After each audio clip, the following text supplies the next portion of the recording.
Assalamualaikum warahmatullahi wabarakatuh. Bismillah wassalatu wassalamu ala rasulillah Muhammad ibn Abdillah wa ala alihi wa ashabihi wa man wala.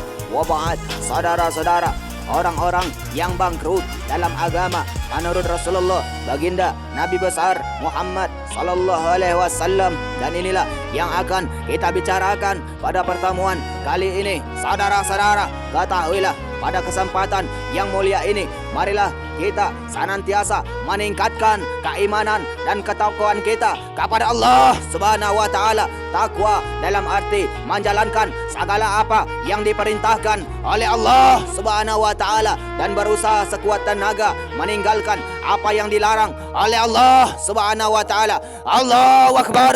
Shallu ala Nabi Muhammad. Saudara-saudara, ketahuilah pada pertemuan kali ini kita akan membahas orang-orang yang bangkrut dalam agama menurut Rasulullah baginda Nabi besar Muhammad sallallahu alaihi wasallam. Saudara-saudara, ketahuilah pada suatu kesempatan Rasulullah sallallahu alaihi wasallam bertanya kepada para sahabat, apakah mereka tahu yang disebut orang yang bangkrut? Saudara-saudara, hal ini sebagaimana dikisahkan dalam sebuah hadis yang diriwayatkan dari Abu Hurairah radhiyallahu an. Saudara-saudara, sebagai berikut: sesungguhnya Rasulullah baginda Nabi besar Muhammad sallallahu alaihi wasallam bertanya, tahukah kalian siapa yang dinamakan orang-orang yang bangkrut? Saudara-saudara, mereka yakni para sahabat menjawab, orang yang bangkrut menurut pendapat kami ialah mereka yang tidak punya uang dan tidak pula mempunyai harta benda. Saudara-saudara, Allahu akbar. Shallu ala Nabi Muhammad.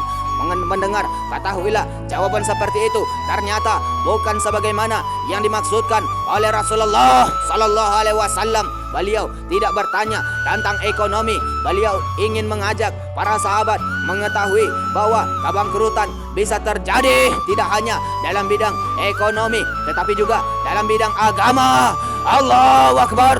Shallu ala Nabi Muhammad. Saudara-saudara, jadi di dalam agama juga ada perhitungan matematis terkait pahala dan dosa, seperti penambahan dan pengurangan di antara sesama manusia. Hal ini terjadi pada saat semua manusia berada di padang mahsyar untuk menjalani hisab yang akan menentukan apakah seseorang akan masuk syurga atau masuk neraka. Allahu akbar. Shallu ala Nabi Muhammad. Saudara-saudara, ketahuilah dengan perhitungan seperti itu dapat diketahui apakah seseorang akan termasuk orang yang beruntung atau justru orang-orang yang bangkrut di akhirat kelak.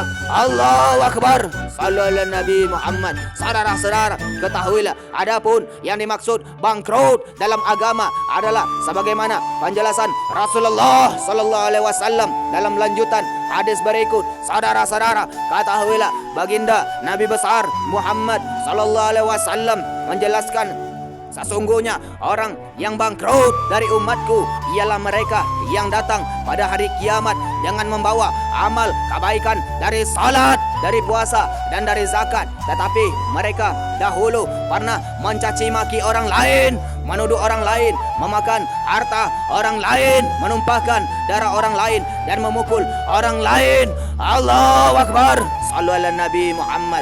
Saudara-saudara, maka kepada orang yang mereka salahi itu diberikan pahala amal baik mereka, dan kepada orang lain yang lain lagi diberikan pula amal baik mereka. Apabila amal baik mereka telah habis sebelum hutangnya lunas, maka diambillah kesalahan orang yang disalahi itu dan diberikan kepada mereka. Sesudah itu mereka akan dilemparkan ke dalam neraka jahanam. Allahu akbar. Shallu ala Nabi Muhammad. Saudara-saudara, ketahuilah jadi setiap orang dari umat Rasulullah sallallahu alaihi wasallam mendapatkan pahala dari ibadah-ibadah yang mereka lakukan semasa hidupnya, seperti salat, puasa dan zakat. Namun pahala-pahala yang didapat dari ibadah-ibadah wajib itu akan dikonfrontir dengan dosa-dosa sosialnya akibat berbuat zalim kepada sesama manusia, seperti mencaci maki, menuduh, memfitnah, memakan harta orang lain seperti mencuri atau korupsi. Allahu akbar. Shallu ala Nabi Muhammad. Saudara-saudara, Ketahuilah, membunuh secara tidak sah, melukai atau menyakiti orang lain baik secara fisik maupun non fisik dan sebagainya. Allahu Akbar. Sallu ala Nabi Muhammad. Saudara-saudara, ketahuilah apabila besarnya dosa-dosa sosial akibat kezaliman tidak sebanding dengan kesalehan-kesalehan yang dilakukannya, karena banyaknya orang yang dizalimi atau tingginya tingkat kezaliman kepada orang tertentu, maka dosa-dosa dari orang-orang yang dizalimi akan diberikan kepada orang yang menzalimi sehingga mencapai titik impas. Allahu Akbar. Sallu ala Nabi Muhammad. Saudara-saudara, ketahuilah apabila titik impas tidak tercapai, maka Allah Subhanahu wa taala akan melemparkan orang itu, orang yang menzalimi itu, ke dalam neraka. Allahu Akbar. Sallu ala Nabi Muhammad. Saudara-saudara, orang seperti inilah yang disebut orang yang bangkrut dalam agama, sebagaimana penjelasan Rasulullah sallallahu alaihi wasallam dalam hadis di atas.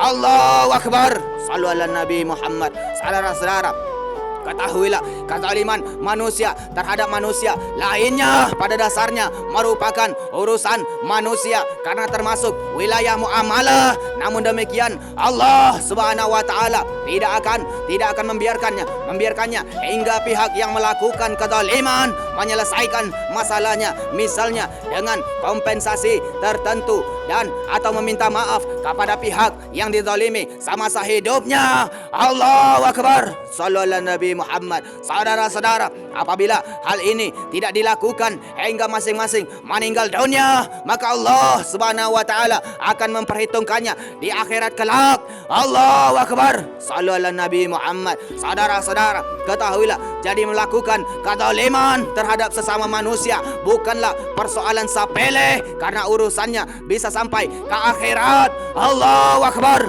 Sallu ala Nabi Muhammad. Saudara-saudara, ketahuilah Allah Subhanahu wa taala memang memperhatikan dan memperhitungkan setiap kezaliman seperti itu, sebagaimana juga disebutkan dan diriwayatkan oleh dalam sebuah hadis marfu yang diriwayatkan dari Anas ibn Malik radhiyallahu an sebagai berikut. Ketahuilah, adapun kezaliman yang tidak akan dibiarkan oleh Allah Subhanahu wa taala adalah kezaliman manusia atas manusia lainnya hingga mereka menyelesaikan urusannya. Allahu Akbar. Sallu ala Nabi Muhammad. Saudara-saudara, ketahuilah, oleh karena itu siapapun hendaknya bersikap hati-hati kepada orang lain dengan menjaga lisan, menjaga tangan, dan menjaga anggota badan lainnya agar terhindar dari dosa-dosa sosial akibat berbuat kezaliman kepada mereka. Allamah Sayyid Abdullah ibn Alawi Al-Haddad dalam kitabnya berjudul Sabilul Iddikar wal I'tibar bima yamuru bil insan wayan kadli lahu minal a'mar. Saudara-saudara, ketahuilah, juga menjelaskan bahwa di antara hal-hal yang amat diperhitungkan oleh Allah Subhanahu wa taala pada hari kiamat adalah perbuatan zalim manusia terhadap manusia lainnya, sebagaimana kutipan berikut ini. Ketahuilah bahwa di antara hal-hal berat yang sangat diperhitungkan pada hari kiamat adalah perbuatan zalim terhadap sesama manusia, sebab hal ini merupakan kezaliman yang tidak akan dibiarkan oleh Allah Subhanahu wa taala. Allahu Akbar. Sallu ala Nabi Muhammad. Saudara-saudara, ketahuilah, oleh karena itu apabila kita benar-benar sayang kepada diri sendiri, maka hal-hal yang harus kita lakukan dalam rangka mencegah kebangkrutan amal adalah menjaga agar pahala dari ibadah-ibadah yang telah kita lakukan tidak ludes oleh dosa-dosa sosial akibat kezaliman kita kepada orang lain. Allahu Akbar. Sallu ala Nabi Muhammad. Saudara-saudara, ketahuilah, jadi memang pahala-pahala dari berbagai ibadah saja seperti salat, puasa, haji, dan bahkan zakat sekalipun belum cukup untuk bekal kita di akhirat. Saudara-saudara, hingga ada kepastian bahwa orang-orang lain selamat dari lisan dan tangan kita melakukan kezaliman kepada mereka. Allahu Akbar. Sallu ala Nabi Muhammad. Saudara-saudara, mudah-mudahan kita semua senantiasa diberi kekuatan oleh Allah Subhanahu wa taala untuk mampu menjaga lisan, menjaga tangan dan menjaga anggota tubuh lainnya dari melakukan perbuatan-perbuatan yang menzalimi sesama manusia seperti menyakiti hati orang lain, mencaci maki, memfitnah dan menuduh tanpa bukti. Allahu Akbar.